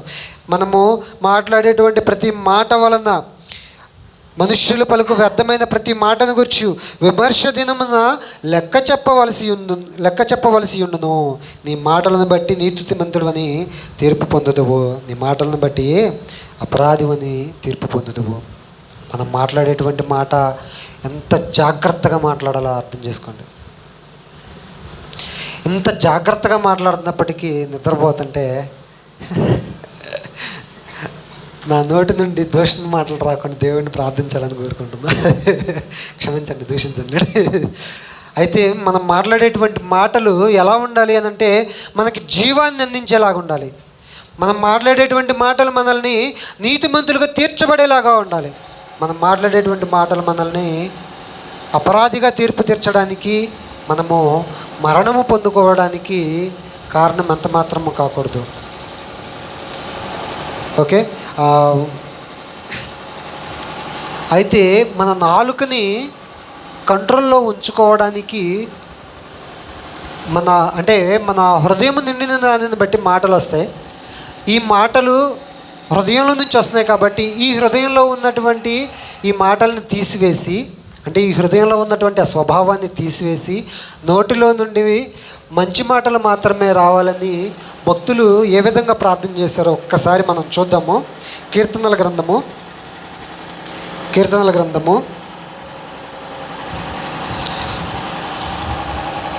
141వ కీర్తన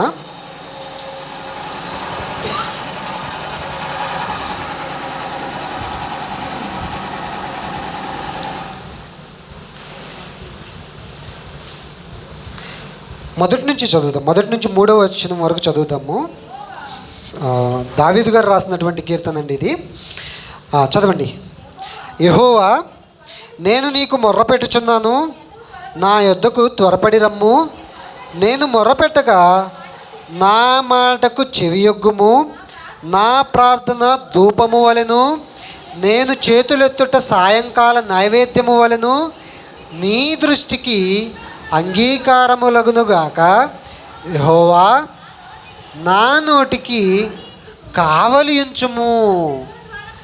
నా పెదవుల ద్వారమునకు కాపు పెట్టుము. నా నోటికి కావలి ఉంచుము, నా పెదవుల ద్వారమునకు కాపు పెట్టుము అని అంటున్నాడు. ఎందుకు నా నోటికి కావలి ఉంచాలి? నేనేమైనా దూషణ మాటలు పలుకుతానేమో, దయచేసి నా నోటికి కావలి ఉంచు నా తండ్రి. నేనేమైనా వ్యర్థమైన మాటలు పలుకుతానేమో, దయచేసి నా పెదవుల ద్వారానికి కాపు పెట్టు అయ్యా. ఎందుకు? నేను మాట్లాడేటువంటి నా మాటల వలన నా జీవాన్ని నేను కోల్పోతానేమో, నేను మాట్లాడేటువంటి మాటల వలన నా మరణాన్ని కొని తెచ్చుకుంటానేమో. ఆ విధమైనటువంటి పరిస్థితి నాకు రాకూడదు. దయచేసి నా నోటికి కావలి ఉంచు, నా పెదవుల ద్వారమునకు కాపు పెట్టు. వినేవారికి మేలు కలిగే విధంగా, క్షేమాభివృద్ధి కలిగే విధంగా మాత్రమే మాట్లాడే విధంగా నా నోటికి కావలి ఉంచున్నా తండ్రి. అర్థమవుతుందా? అలాగే ఇంకొక కీర్తనలో కూడా ఉంటుంది. 19వ కీర్తన.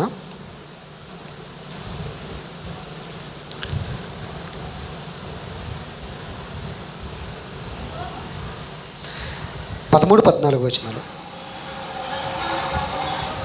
దురభిమాన పాపములలో పడకుండా నీ సేవకుని ఆపము, వాటిని నన్ను ఏలనీయకము. అప్పుడు నేను యథార్థవంతుడనై అధిక ద్రోహము చేయకుండా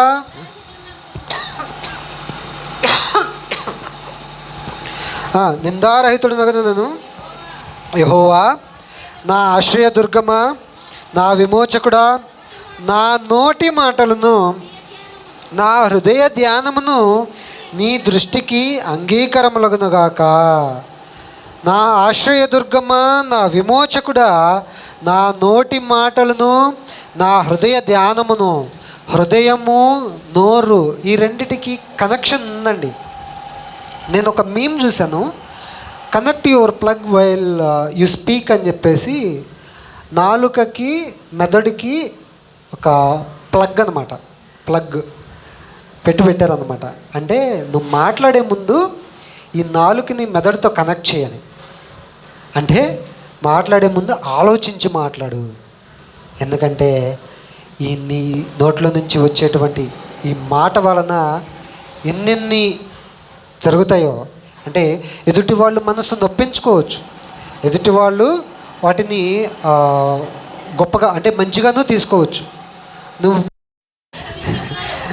క్షమించండి. యాకోబు గారి పత్రిక 3వ అధ్యాయము 2వ వచనము. అనేక విషయములలో మనమందరము తప్పిపోచున్నాము. ఎవడైనను మాట యందు తప్పని ఎడల అట్టివాడు లోపము లేనివాడై తన సర్వ శరీరమును స్వాధీనం అందించుకున్న శక్తి గలవాడగును. ఎలా స్వాధీనం అందించుకుంటాడు? మరణంలోనికి తప్పిపోకుండా, మరణంలోకి పడిపోకుండా, మరణానికి తన శరీరాన్ని వశము చేయకుండా తనను తాను కాపాడుకుంటాడు. దేనిని బట్టి కాపాడుకుంటాడు? తన మాటను బట్టి, తన మాటను అదుపులో ఉంచుకోవడం వలన. ఎందుకు మాటని అదుపులో ఉంచుకోవడం వలన తనను తాను మరణం నుంచి కాపాడుకుంటాడు అని అంటే, ఆ మాట ఎక్కడి నుంచి వస్తుంది? హృదయంలో నుంచి వస్తుంది. హృదయం నిండి ఉండి దానిని బట్టి నోరు మాట్లాడుతుంది కదా, అవునా కదా? హృదయం నిండి ఉండి దానిని బట్టి మాట్లాడుతున్నాము. కాబట్టి మనం మాట్లాడేటువంటి మాట ఆలోచించి మాట్లాడాలి, చాలా ఆలోచించి మాట్లాడాలి. అనేక విషయములలో మనం అందరము తప్పిపోచున్నాము. ఎవడైనను మాట యందు తప్పని ఎడల అట్టివాడు లోపము లేనివాడై తన సర్వ శరీరమును స్వాధీనం అందించుకున్న శక్తి గలవాడవగును. గుర్రములు మనకు లోబడుటకై నోటికి కళ్ళెము పెట్టి వాటిని శరీరం అంతయు తిప్పుదము కదా. ఇప్పుడు కళ్ళెములాగా ఏది పనిచేస్తుంది? నాలుక పనిచేస్తుంది. ఎందుకు? నాలుక ఇటు అందంటే దోషం, అందంటే ఇటు మరణం, ఇటు మంచి పాటలు పలికితే ఇటు జీవం. ఓకే, అర్థమవుతుందా? ఓకే, 4వ వచ్చు. ఓడలను కూడా చూడుడి, అవి ఎంతో గొప్పవై పెనుగాలికి కొట్టుకొనిబడినను ఓడ నడుపు వాని ఉద్దేశము చొప్పున మిక్కిలి చిన్నదగు చుక్కాని చేత తిరపబడును. అలాగుననే నాలుక కూడా చిన్న అవయవమైనను బహుగా అదిరిపడును. ఎంత కొంచెము నిప్పు ఎంత విస్తారమైన అడవిని తగులబెట్టును. నాలుక అగ్నియే. ఒక చిన్న అగ్గిపుల్లు వేస్తే అడవి మొత్తం తగలబడిపోయిందండి. వర్షాకాలంలో ఎత్తే ఏం కాదు కదండి అంటారా? అది సామెతగా తీసుకున్నారు. మనం అలాంటి లాజిక్లు అన్నీ తీయకూడదు. ఓకే, ఎంత కొంచెము నిప్పు ఎంత విస్తారమైన అడవిని తగులబెట్టును. నాలుక అగ్నియే. నాలుక మన అవయవములలో ఉంచబడిన పాప ప్రపంచమై సర్వ శరీరమునకు మాలిన్యము కలుగజేయచ్చు. ప్రకృతి చక్రమునకు చిచ్చుపెట్టును. అది నరకము చేత చిచ్చుపెట్టబడును. మృగ పక్షి సర్ప జలచరములలో ప్రతి జాతియు నరజాతి చేత సాధు కాజాలును సాధు ఆయను. కానీ ఏ నరుడును నాలుకను సాధు చేయనేరడు. అది మరణకరమైన విషముతో నిండినది. అది నిరర్గళమైన దుష్టత్వమే. ఇప్పుడు అర్థమైందండి ఈ అధ్యాయము లేదా ఈ మాటల యొక్క అర్థం. నాలుక ఎంత డేంజర్ అంటే, పుసుక్కునే మాట నేసావు కదా భద్రవా అని అంటారు. పుసుక్కుని ఎంత మాట అన్నావు భద్రవా అంటారు. అంటే ఆ మాట ఎంత నొచ్చుకోబట్టే ఆ మాట వస్తుంది కదా, అవునా కదా? ఆ మాట ఎంత నొచ్చుకోబట్టే వస్తుంది. దీనితో ఇప్పుడు 9వ వచనం. దీనితో తండ్రి అయిన ప్రభువును స్తుతింతుము, దీనితోనే దేవుని పోలికగా పుట్టిన మనుష్యులను శపింతుము. నువ్వు ఇదే నోటితో చర్చికి వచ్చేసి దేవా నా తండ్రి అని చెప్పేసి ప్రార్థన చేసి పాటలు పాడి వాక్యం శ్రద్ధగా అయిని మళ్ళీ బయటికి వెళ్ళంగానే బూతులు తిడితే ఏం లేదు. దీనితో తండ్రి అయిన ప్రభువును స్తుతింతుము, దీనితోనే దేవుని పోలికగా పుట్టిన మనుషులని శపింతుము. ఒక్క నోటి నుండి ఆశీర్వచనమును శాపవచనమును బయలువెళ్ళును. నా సహోదరులారా, ఇలా ఉండకూడదు. ఎందుకు ఇలా ఉండకూడదు? ఈ మాటలను బట్టి నువ్వు నీతిమంతుడివా, నీవు అపరాధివా అనే తీర్పు తీర్చబడతావు. నువ్వు నీతిమంతుడివని తీర్పు తీర్చబడితే కనుక జీవం పొందుకుంటావు. అపరాధివని కనుక తీర్పు తీర్చబడితే ఖచ్చితంగా నీవు మరణమునకు పాత్రుడువు. దేనిని బట్టి మరణమునకు పాత్రుడువు? నోటి మాటను బట్టి. దయచేసి ఎదుటి వాళ్ళని శపించొద్దు, ఎదుటి వాళ్ళని దూషించొద్దు. ఎదుటి వారికి బుద్ధి కలిగేటట్టు లేదా వినేవారికి మంచిగా ఉండేటట్టు ఆ విధమైనటువంటి మాటలు, అనుకూల వచనమే పలుకుడి, క్షమాభివృద్ధి కలిగేటట్టు మంచి మాటలు మాత్రమే పలుకుడి. అర్థమవుతుందా? నీటి బుగ్గలో ఒక్క జల నుండి తీయని నీరును చేదు నీరును ఊరునా అని అంటున్నాడు. ఒకే నోట్లో నుంచి ఆశీర్వచనం శాపవచనం వస్తాయా?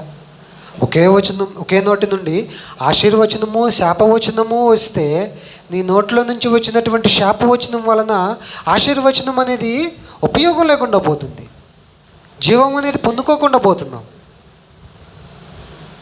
అర్థమవుతుందా? ఇక నుంచి వినువారికి క్షేమం కలిగేలాగా, మంచి కలిగేలాగా, క్షేమాభివృద్ధి కలిగేలాగా అనుకూలమైనటువంటి ఆశీర్వచనము, మంచి వచనం మాత్రమే పలుకుదాము. ఎందుకంటే మనము ఇదే నోటితో దేవుణ్ణి స్తుతిస్తున్నాము, ఇదే నోటితో దేవుణ్ణి స్తుతిస్తున్నాము. దయచేసి ఈ మాటలన్నీ మీ అందరి హృదయాల్లో పెట్టుకొని ఈ నాలుకని వ్యర్థమైన వాటిని తినడానికి, వ్యర్థమైన వాటిని పలకడానికి కాకుండా శరీరానికి అవసరమైన, శరీరానికి మేలుకరమైన వాటిని మాత్రమే చేయడానికి నాలుగును ఉపయోగించాలని ఈ మాటలు మీ అందరికీ తెలియజేస్తూ నన్ను నేను హెచ్చరించుకుంటూ ఓపికగా విన్న మీ అందరికీ నా హృదయపూర్వక వందనాలు తెలియజేసుకుంటూ ఇంతటితో నా మాటలు ముగించుకుంటున్నాను. అందరికీ వందనాలు.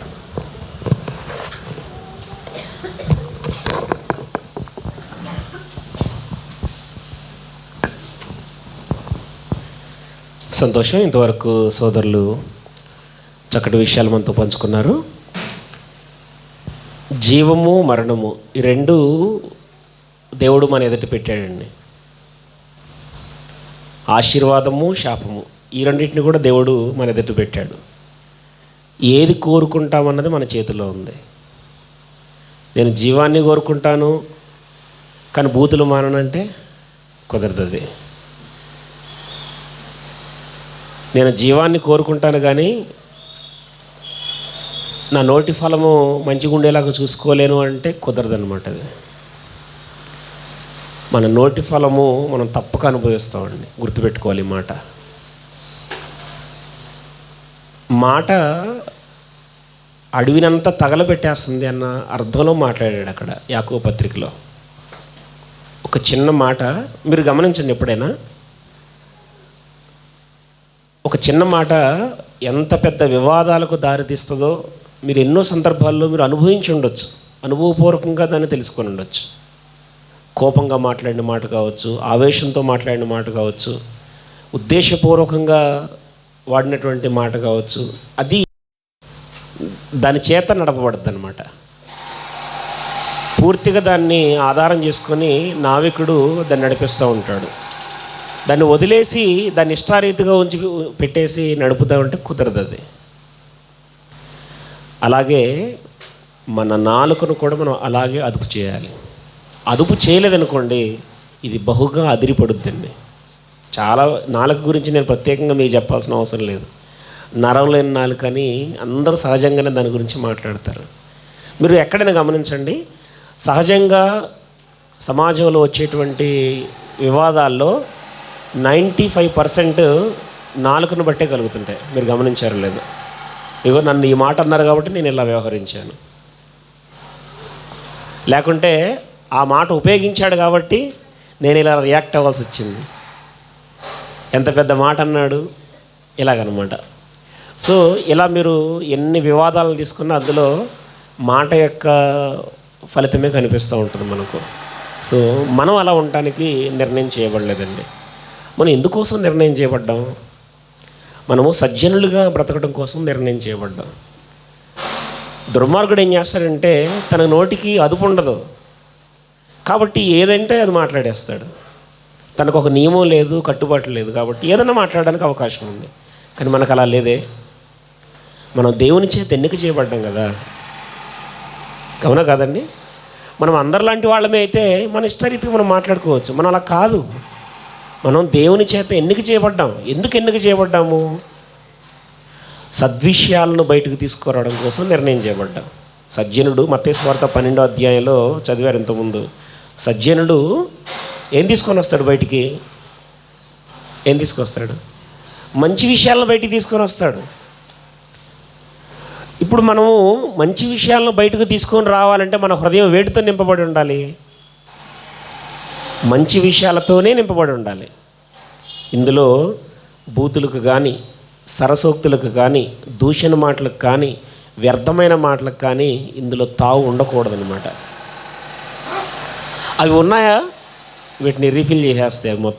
మొత్తం దాన్ని ఆక్యుపై చేసేసి మన నోట నుండి ఇలాంటి మాటలే వస్తాయి అన్నమాట. ఏది రావాలో మన కంట్రోల్లో ఉంది. ఇప్పుడు అది మన హృదయము వేటితో నింపుకోవాలో మనం ఆలోచన చేసుకోవాలి. కీర్తనకారుడైతే అంటాడు, నా దేవా మాట నా నాలుకకు రాకమునిపి నీవు బాగా ఎరిగి ఉన్నావు అంటున్నాడు. ఆయనకు తెలుసండి మనం దేంతో నింపబడి ఉంటున్నాము అన్నది. ఆలోచన చేసుకుందాం. ఒకవేళ మన హృదయము దేవుని మాటలతో కాకుండా వ్యర్థమైన వాటితో నింపబడి ఉంటే మనం ఎంత ప్రయత్నం చేసినా కానీ అవి కంట్రోల్ అవ్వండి. గుర్తుపెట్టుకోవాలి. నేను చాలా ట్రై చేస్తున్నానండి కానీ సందర్భానికి ఆ మాట వచ్చేస్తుంది నాకంటే కారణం ఏంటి? ఎందుకు అలా కంట్రోల్ చేసుకోలేకపోతున్నావు అంటే హృదయంలో దేవుని మాటలు నింపుకోలేకపోయావు. దాని మూలంగానే ఎంత ప్రయత్నించినా అది సఫలం కావట్లేదు. ఇక మీదటనైనా మనం దేనికోసం నిర్ణయం చేయబడ్డామో అది ఎరిగి మన నాలుకను కనుక మనం సాధు చేయకపోతే ఏమండి మనం తప్పనిసరిగా దాని ఫలాన్ని అనుభవిస్తాం. నోటి మాటను బట్టి మనకు తీర్పు ఉంది కాబట్టి మన మాట ఎంత జాగ్రత్త. ఏమండి యాకోబు పత్రికలో చెప్తాడు, మాట్లాడడానికి తొందరపడమంటలేదండి. ఎప్పుడు కూడా మాట్లాడడానికి ఎలా ఉండాలి? నిదానించాలి. తొందర అస్సలు ఉండకూడదండి. మాట్లాడడానికి ఎప్పుడు కూడా నిదానించాలి. ఈ మాట అంటే దీని ఫలితం ఎలా ఉంటుంది అన్నట్టుగా అనమాట. అంత జాగ్రత్తగా ఆచితూచి మాట్లాడాలండి. కాబట్టి ఆ మాట విషయంలో మనందరం కూడా జాగ్రత్త వహించి మన ద్వారా పలకవలసింది, మన నాలుక దేవుడు ఎందుకు అనుగ్రహించాడు మనకు అంటే, దేనికోసం అనుగ్రహించాడు? మనం జీవాన్ని పొందుకోవడానికి అనుగ్రహించాడు. సమాజం మధ్య ఆయన నామాన్ని కీర్తించడానికి ఉపయోగించాలి. హెబ్రీ పత్రిక 13వ అధ్యాయాలు అంటాడు, జిహ్వ ఫలాలని దేవుడికి అర్పించాలి.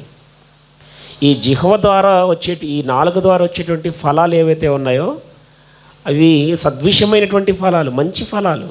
ఆ ఫలాలను ఫలించడానికి వీటిని మనం ఉపయోగపెట్టుకోవాలి. మనం మంచి సంభాషణలు చేయగలిగితే, మన మాట తీరు బాగుంటే మనకందరూ దగ్గర వారు అవుతారండి. మన మాట ద్వారా అనేక మందిని దేవుని వైపు నడిపించవచ్చు. కాబట్టి దేవుని మాటలను అందించడానికి నాలుకను గొప్ప సాధనంగా ఉపయోగపెట్టుకోవాలని, అనేక మందిని దూరం చేసుకోవడానికి మాత్రం దీన్ని ఉపయోగపెట్టొద్దండి. తద్వారా మనకు వచ్చేటువంటి ఫలితం మరణం. ఓకేనా? మరణానికి లోను కావడం కోసమా ఇంత చేసేది? మరణానికి లోను కావడం కోసమేనా ప్రభోజనంలో చేయవేసేది? మనం మరణానికి లోను కావడం కోసమేనా దేవుని సన్నిధికి వచ్చేది? అది తప్పించబడడం కోసమే కదా. కాబట్టి జాగ్రత్త పడదాం. మాట్లాడడానికి ఎలా ఉందాం? తొందరపడదామా? అస్సలు వద్దండి, నిదానిద్దాం. మాట్లాడడానికి నిదానించి ఆచితూచి ఉప్పు వేసినట్టు సంభాషణలో, మంచి మాటలు, తీయని మాటలు. తీయని మాటలు అంటే మళ్ళీ నీ దగ్గరకు వచ్చినప్పుడు నీ మాట అవి కాదు, వాటిని చికప్ మాటలు అంటారు, అవి కాదు, అలాంటివి కాదు. అర్థమవుతుందా? అనుకూలమైనటువంటి మాటలు, దేవుడు పలకమన్నటువంటి మాటలే మనం మాట్లాడాలి. పూర్తిగా మన హృదయాన్ని దేవునికి అప్పగిద్దాం. దేవుడు మనకు నేర్పినట్లుగా మన హృదయంలో నుంచి సద్విషయాలనే బయటకు తీసుకొని వద్దాం. తద్వారా మనం జీవంలోనికి ప్రవేశించాలని మరి చక్కటి మాటలు మనకు అందించారు. సోదరులకి మనందరి తరపున వందనాలు తెలియజేస్తున్నాను. ఈ సమయంలో అందరూ లేచి నిలబడినట్లయితే ఒక కీర్తన పాడుకుందాము.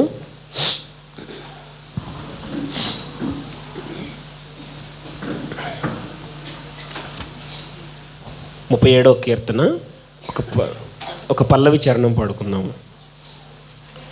యేసు చావొందే సిలువపై నా కొరకు నీ కొరకే ఎంతో గొప్ప శ్రమనూర్చెను.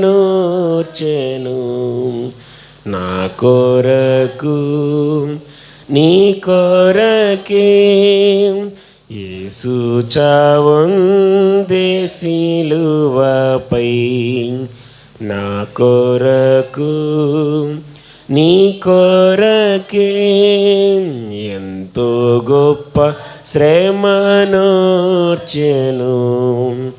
నా కొరకు నీ కొరకే నదివోలే యేసు రక్తము సిలువలో నుండి ప్రవహించే.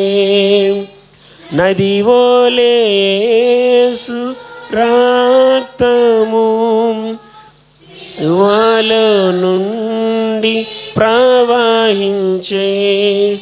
పాపము కడుగా మలినాము తుడువ, పాపము కడుగా మలినాము తుడువ ఆ ప్రశస్త రక్తమే.